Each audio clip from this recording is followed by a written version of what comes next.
कभी कभी हाथों से कुछ यूं ही छूट जाए तो भी अच्छा है। कभी कभी हाथों से यूं ही कुछ छूट जाए तो भी अच्छा है। कभी कभी किस्मत अगर जीत का जश्न न मनाए तो हार जाना भी अच्छा है।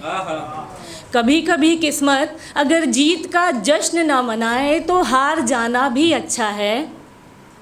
और ज़िंदगी की राह में अगर तुम बहुत पीछे छूट गए हो कहीं, ज़िंदगी की राह में अगर तुम बहुत पीछे छूट गए हो कहीं, तो भी निराश ना होना।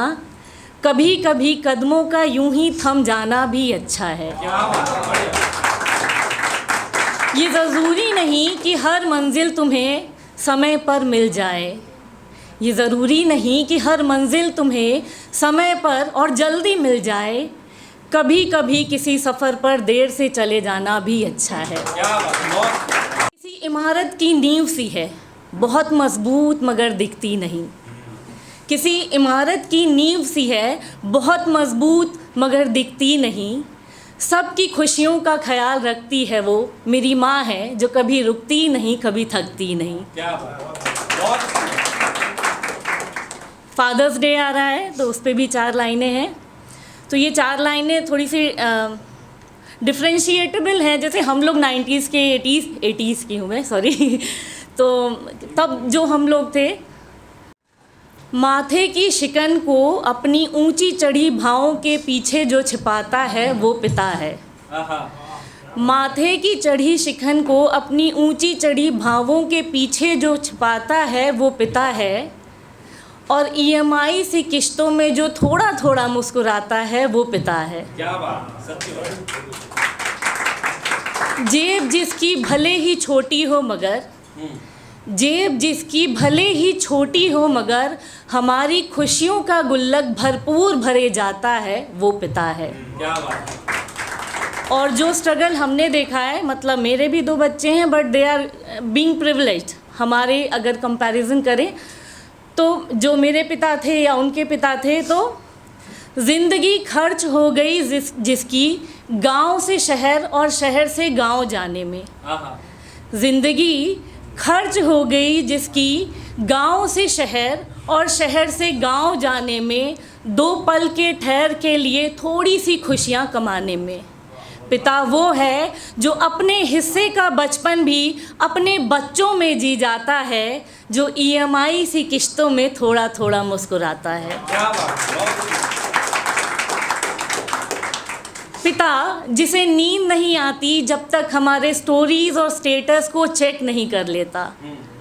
पिता वो है जो बिना हमारी स्टोरीज और स्टेटस को चेक किए बिना जिसे नींद नहीं आती, और ज़्यादा टेक सेवी तो नहीं है, लेकिन हमारी खुशियों में हमारी दूरियों को कम करने के लिए सोशल मीडिया चलाता है पिता। लास्ट में हर चीज़ रोमांटिसाइज करने का बहुत माहौल है। प्रेम को किया जा रहा है, प्रेमिका को किया जा रहा है, पार्टनर्स को नहीं किया जाता। अक्सर किया जाता है बट वो बड़ी साइलेंटली होता है। मतलब शादी हो जाने के बाद हम जिम्मेदारियों में इतने बंध जाते हैं कि शायद उस पहलू को देखना, समझना और महसूस करना भूल जाते हैं। तो ये लास्ट मेरी एक कविता है।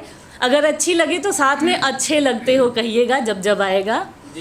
कि माथे की तमाम सलवटों को हम सब से छुपाते हो, माथे की तमाम सलवटों को हम सब से छुपाते हो, और दिन भर की थकान लाकर भी जब 2 पल संग बिताते हो अच्छे लगते हो। दोस्तों की महफिल हो या परिवार के त्योहार, दोस्तों की महफिल हो या परिवार के त्योहार, बड़ी खामोशी से मुझको ढूंढते हो, और नज़रें मिल जाने पर जब तुम मुस्कुराते हो अच्छे लगते हो। हाँ मालूम है मुझे तुम्हें काम बहुत हैं, मेरी शिकायतों से तुम्हारा दिल परेशान बहुत है, मगर उन उलझनों में भी जब तुम वक्त पर घर खाने आते हो अच्छे लगते हो। ये सारे श्रृंगार मैं तुम्हारे लिए ही करती हूँ, ये सारे श्रृंगार मैं तुम्हारे लिए ही करती हूँ। आईने के सामने थोड़ा और सजती हूँ, संवरती हूँ, और मुझे संवरता देख जब तुम मुस्कुराते हो अच्छे लगते हो। पड़ गई हूँ थोड़ी अकेली, छूट गया माँ बाबा का आंगन, छूटे सभी सखी सहेली, पर मैं हूँ ना पगली कहकर जब तुम मुझे गले लगाते हो, अच्छे लगते हो। लास्ट करना चाहूँगी अपने बारे में कि उम्र को आईने में कैद करके मुस्कुराहटें सितारों से उधार ली हैं। उम्र को आईने में कैद करके मुस्कुराहटें सितारों से उधार ली हैं। कहानी मेरी तुमसे कुछ जुदा है, मैंने अपनी चोटें भी अपने चेहरे पर संवार ली हैं। धन्यवाद।